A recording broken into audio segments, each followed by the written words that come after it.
Practice set आपका practice set 10 होने जा रहा है। ठीक है, प्रैक्टिस सेट देखिए 10वां होगा आज। ठीक है, क्लियर करिएगा। बिहार एसएससी का इंटर स्तरीय प्रैक्टिस सेट 10वां। चलिए शुरू करते हैं। ओके, चलिए शुरू। निम्नलिखित में से किस व्यक्ति को ऑपरेशन फ्लड के वस्तुकार के रूप में जाना जाता है? बताइएगा। आपके सामने 4 ऑप्शन है, जवाब देंगे। आपके सामने 4 ऑप्शन है। निम्नलिखित में से किस व्यक्ति को ऑपरेशन फ्लड के वस्तुकार के रूप में जाना जाता है?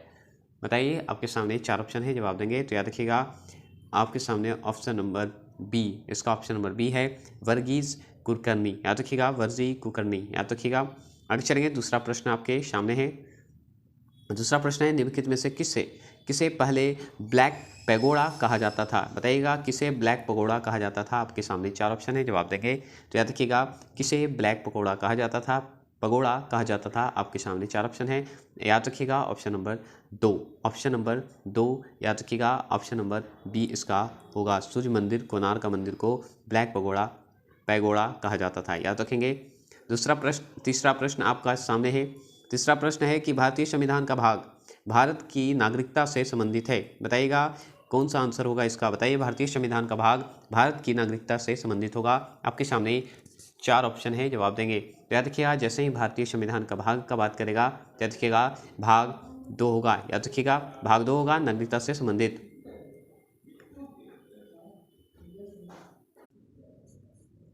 चौथा प्रश्न बताइएगा। खाली जगह है। उष्णकटिबंधीय महासागर में पाए जाने वाले निम्न स्थित द्वीप हैं जो एक केंद्रीय अवसाद के आसपास प्रवाल भित्तियों से युक्त होते हैं। बताइएगा, प्रवाल भित्तियों से युक्त होते हैं। बताइए कौन सा होगा? बताइएगा। आपके सामने 4 ऑप्शन है, याद रखेंगे। ऑप्शन नंबर ए, एटोल उष्णकटिबंधीय महासागर में पाए जाने वाले होते हैं, याद रखेंगे। चलेंगे आगे। चौथा प्रश्न, 5वां प्रश्न है कि राजकोषीय उत्तरदायित्व और बजट प्रबंधन अधिनियम को कौन से वर्ष में अधिनियमित किया गया था? बताइएगा, किस वर्ष अधिनियमित किया गया था, ये बताइएगा। बजट प्रबंधन अधिनियम को बताइएगा। आपके सामने 5वां प्रश्न का आंसर का जवाब है 2003, याद रखेंगे। 2003 ऑप्शन नंबर ए, याद रखेंगे। चलिए छठा प्रश्न का जवाब देंगे। छठा प्रश्न बताइएगा, निम्नलिखित में से कौन सा चावल मतलब धान पश्चिम बंगाल में उगाया जाता है? उसका नाम बताइएगा। कौन सा धान जो है पश्चिम बंगाल में उगाया जाता है? छठे प्रश्न का जवाब देंगे तो अमन। अमन नाम है चावल का, याद रखेंगे। अमन जो है चावल का नाम है, याद रखेंगे। चलिएगा, 7वां प्रश्न आपके सामने बनता है, क्या है बताइएगा। 7वां प्रश्न है, भारतीय संविधान का अनुच्छेद जो है, भारतीय संविधान का अनुच्छेद 59 निम्न में से किससे संबंधित है? बताइएगा, किससे संबंधित है? आपके सामने 4 ऑप्शन है। भारतीय संविधान का जो अनुच्छेद है 59 निम्न में से किससे संबंधित है, ये बताइएगा। तो याद रखिएगा, ऑप्शन नंबर डी, राष्ट्रपति कार्यालय की शर्त पर, याद रखिएगा। राष्ट्रपति के कार्यालय के शर्त पर, याद रखेंगे। चलिएगा, 8वां प्रश्न का जवाब देंगे। 8वां प्रश्न का जवाब देंगे, निम्नलिखित में से कौन सा अवंती साम्राज्य की राजधानी थी? बताइएगा, अवंती साम्राज्य की राजधानी थी। आपके सामने ऑप्शन नंबर डी, उज्जैनी, याद रखिएगा। उज्जैनी। निम्नलिखित में से कौन सा अवंती साम्राज्य की राजधानी थी? तो उज्जैनी, याद रखेंगे। चलेंगे आगे की ओर बढ़ेंगे। चलिए, लेट हो रहा है तो फटाफट खत्म करते हैं, क्योंकि आज थोड़ा कम समय में ही जल्दी आंसर दे देंगे। फोर्ट विलियम किस नदी के किनारे स्थित है? बताइए, फोर्ट विलियम जो है किस नदी के किनारे है? आपके सामने 9वां प्रश्न का जवाब देंगे। तो बताइए, फोर्ट विलियम किस नदी के किनारे स्थित है? आपके सामने 9वां प्रश्न का जवाब है हुगली, याद रखिएगा। ऑप्शन नंबर सी, हुगली, याद रखेंगे। ऑप्शन नंबर सी, हुगली, याद रखेंगे। आगे की ओर चलेंगे। 10वां प्रश्न है, भारतीय दंड संहिता IPC की कौन सी धारा का संबंध संगरोध शासन का अवज्ञा से है? बताइएगा, कौन सा होगा? आपके सामने 10वां प्रश्न का जवाब देंगे। याद रखिएगा, 271, याद रखेंगे। ऑप्शन नंबर ए, 271 होंगे, याद रखेंगे। 271, याद रखेंगे। आगे चलेंगे। 11वां प्रश्न का जवाब देंगे मेरे दोस्त, मुंबई के तटीय क्षेत्र से दूर स्थित अपनी गुफाओं के लिए प्रसिद्ध एलिफेंट द्वीप को और किस नाम से जाना जाता है? बताइएगा। आप जानते हैं, मुंबई के तटीय क्षेत्र से दूर स्थित एक अपनी जो गुफाओं के लिए एक प्रसिद्ध एलिफेंट द्वीप जो है को और किस नाम से जाना जाता है? 11वां प्रश्न का जवाब देंगे। तो याद रखिएगा, धारापुरी के नाम से जानते हैं, याद रखेंगे। ऑप्शन नंबर सी। 12वां प्रश्न का जवाब देंगे। 12वां प्रश्न है, निम्नलिखित में से कौन सी जगह गौतम बुद्ध के जीवन से संबंधित नहीं है? तो बोध गया संबंधित है, सारनाथ संबंधित है, लुम्बिनी संबंधित है, पुरी संबंधित नहीं है। ऑप्शन नंबर बी इज सही है। ठीक है, नहीं है इसलिए सही है।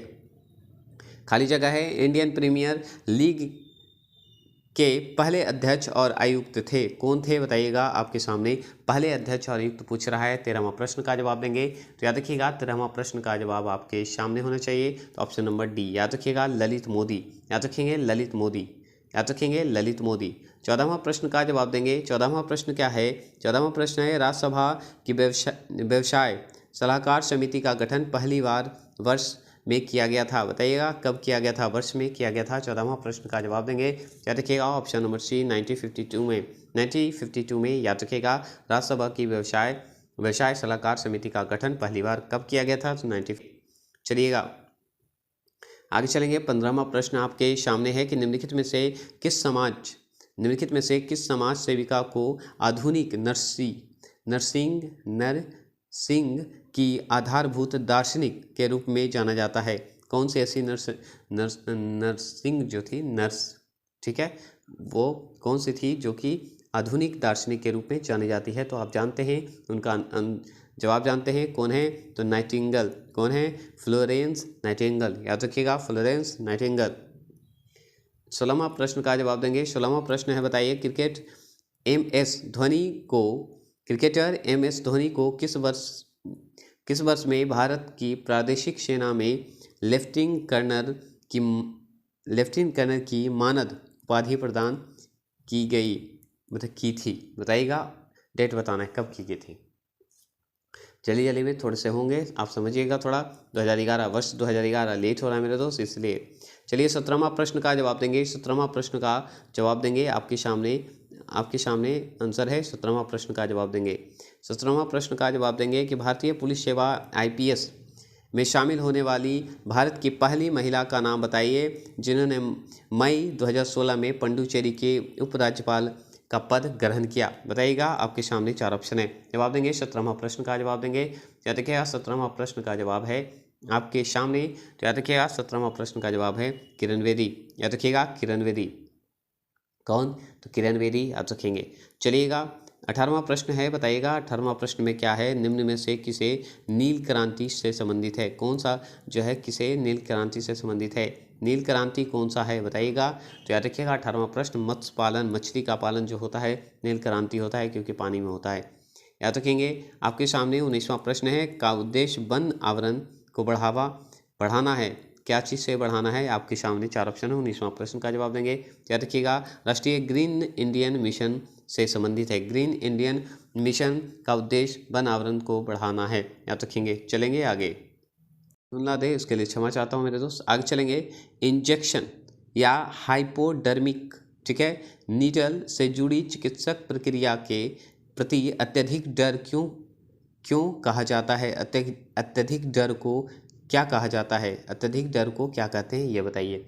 अब बताइए, नीडल उडल से डर जाते हैं, बताइए इंजेक्शन से डर जाते हैं, उस डर को क्या कहते हैं? तो याद रखिएगा ट्रिप्नोफोबिया। क्या कहते हैं? ट्रिप्नोफोबिया। Option number D.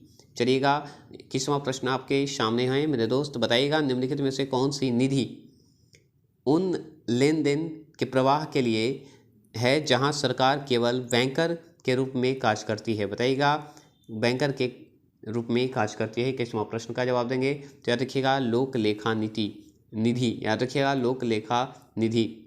चलिए आगे चलेंगे। नेक्स्ट क्वेश्चन है निम्नलिखित में से कौन सा लेखिका उनके जन्मदिन को उसके द्वारा लिखित पुस्तक में एक काल्पनिक चरित्र के साथ साझा करती है? बताइएगा कौन है ऐसे लेखक लेखिका? बताइएगा। 22वां प्रश्न का जवाब देंगे। याद रखिएगा option number C JK Rowling. याद रखिएगा JK रोलिंग।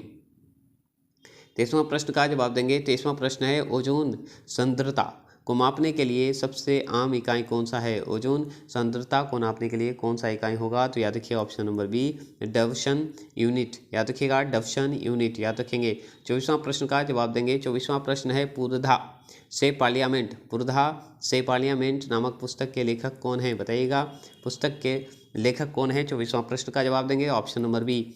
बताइएगा ऑप्शन नंबर बी इसका आंसर सही है।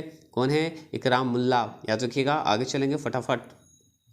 25वां प्रश्न का जवाब देंगे। 25वां प्रश्न क्या है? शेक एक जापानी मादक पेय है जो किन्विंद से बनाया जाता है। याद रखिएगा। आपके सामने जवाब दीजिए। 25वां प्रश्न का जवाब देंगे ऑप्शन नंबर ए चावल।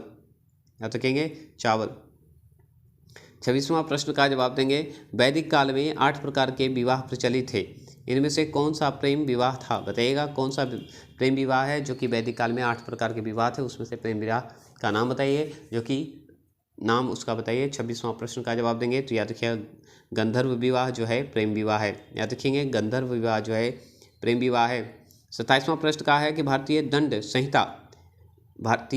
संहिता IPC भाग जो है भाग 15 किससे संबंधित है? भाग 15 जो है किससे संबंधित है? बताएंगे भाग 15 जो है किससे संबंधित है, बताइएगा। भाग 15 है, ठीक है। 27 का प्रश्न का जवाब देंगे तो ऑप्शन नंबर ए धर्म से संबंधित अपराध है, याद रखिएगा धर्म से संबंधित अपराध है, याद रखेंगे। 28वां प्रश्न का जवाब देंगे। 28वां प्रश्न है कि सफ़ेद रोशनी में शामुन के बुलबुले किस कारण से रंगीन दिखते हैं? बताइएगा किस कारण से रंगीन दिखते हैं। 28वां प्रश्न का जवाब देंगे तो याद रखिएगा व्यक्तिकरण के कारण, याद रखिएगा ऑप्शन नंबर डी, याद रखेंगे। 29वां प्रश्न का जवाब देंगे। 29वां प्रश्न है मेनकुन, रागडोल और सोमाली किसकी नस्लें हैं? बताइएगा किसकी नस्लें हैं, ये जवाब देंगे तो याद रखिएगा ऑप्शन नंबर ए बिल्ली, याद रखेंगे बिल्ली। 30वां प्रश्न का जवाब देंगे। 30वां प्रश्न क्या है कि भारत का हर वर्ष 10 फरवरी 10 अगस्त को राष्ट्रीय दिवस के रूप में मनाते हैं, बताएंगे। 4 ऑप्शन है। 30वां प्रश्न का जवाब देंगे तो ऑप्शन नंबर सी कृत्रिम निवारण, याद रखेंगे कृत्रिम निवारण। चलिए आगे की ओर चलते हैं। 31वां प्रश्न है जंतु जगत के पक्षी वर्ग के लिए निम्न में से कौन सा कथन असत्य है? बताइएगा कौन सा कथन जो है असत्य है, बताइएगा। 31वां प्रश्न का जवाब देंगे तो याद रखिएगा ऑप्शन नंबर डी, इनके 2 कक्षीय हृदय होते हैं, याद रखिएगा इनके 2 कक्षीय हृदय होते हैं। 32वां प्रश्न का जवाब देंगे भारतीय रेलवे द्वारा घोषित थीम वेट्स टूरिस्ट सर्किट ट्रेनों का नाम क्या है? बताइएगा टूरिस्ट सर्किट ट्रेनों का नाम क्या है, बताइएगा। 32वां प्रश्न का जवाब देंगे तो याद रखिएगा 32वां प्रश्न का जवाब आपके सामने है भारत गौरव, याद रखिएगा भारत गौरव। चलिए विजय घाट, चलिए आपका सामने 33वां विजय घाट निम्न में से भारतीय प्रधानमंत्री का समाधि है, मतलब किस प्रधानमंत्री का समाधि है? बताइएगा विजय घाट। विजय घाट जो नाम पड़ा है किस प्रधानमंत्री का समाधि है, यह बताइए। 33वां प्रश्न का जवाब देंगे याद रखिएगा option number B Lal Bahadur Shastri का, याद रखेंगे लाल बहादुर शास्त्री का, याद रखेंगे। 34वां प्रश्न का जवाब देंगे भारत में पहली बार सोने के सिक्के राजवंश द्वारा जारी किए गए थे, बताइएगा सोने के सिक्के राजवंश द्वारा जारी किए गए थे। 34वां प्रश्न का जवाब देंगे याद रखिएगा ऑप्शन नंबर ए कुषाण, ठीक है ऑप्शन नंबर ए कुषाण, याद रखेंगे। आगे चलेंगे। 35वां प्रश्न का जवाब देंगे देवांग प्रिय या प्रिय दासी है, ठीक है पियादासी राजा द्वारा अपनाई गई उपाधि है, बताइए किसके द्वारा अपनाई गई है, बताइएगा। 35वां प्रश्न का जवाब देंगे याद रखिएगा ऑप्शन नंबर बी अशोक, यहाँ याद रखिएगा पियादासी नहीं प्रियादर्शी, प्रियदर्शनिक, याद रखिएगा देव प्रिय या प्रिय दर्शनिक जो होते थे वो अशोक को कहा जाता था, वो उपाधि अपनाया था, याद रखिएगा। बिहू किस राज्य का सबसे महत्वपूर्ण त्यौहार है, बताइएगा बिहू जो है किस राज्य का सबसे महत्वपूर्ण त्यौहार है, बताइएगा। 36वां प्रश्न का जवाब देंगे तो याद रखिएगा 36वां प्रश्न का अगर जवाब दिया जाए तो याद रखिएगा 36वां प्रश्न का जवाब देंगे तो याद रखिएगा ऑप्शन नंबर 36वां प्रश्न का option number B Assam, Bihu Assam, याद रखेंगे। चलिएगा 37वां प्रश्न का जवाब देंगे निम्नलिखित में से कौन सा हिल स्टेशन उत्तराखंड के राज्य में स्थित है, बताइएगा कौन सा हिल स्टेशन है जो कि उत्तराखंड के राज्य में स्थित है, तो याद रखिएगा अल्मोड़ा, याद रखिएगा अल्मोड़ा, याद रखेंगे। 38वां प्रश्न का जवाब देंगे सीगिरिया भित्ति चित्र और दाम्बुला गुफा चित्र कहाँ पाए जाते हैं, बताएंगे दाम्बुला चित्र कहाँ पाए जाते हैं। 38वां प्रश्न का जवाब देंगे ऑप्शन नंबर सी श्रीलंका, याद रखेंगे श्रीलंका, याद रखेंगे। भू आंदोलन किसके द्वारा शुरू किया गया था, बताइएगा भू आंदोलन जो है किसके द्वारा शुरू किया गया था, तो याद रखेंगे विनोबा भावे द्वारा, भू आंदोलन विनोबा भावे, याद रखेंगे।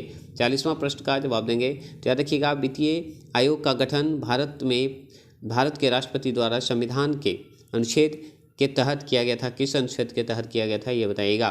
40वां प्रश्न का जवाब देंगे तो याद रखिएगा 40वां प्रश्न का जवाब है ऑप्शन नंबर बी 280 में अनुच्छेद के तहत किया गया था। चलिए आज के लिए इतना ही रखते हैं क्योंकि टाइम नहीं है, और इतना ही कीजिए, फिर कल आपको टाइम से टाइम और टोटल क्वेश्चन 75 क्वेश्चन होगा, ठीक है। चलिए जय हिंद जय भारत। अच्छा लगे तो प्लीज़ सब्सक्राइब लाइक करना।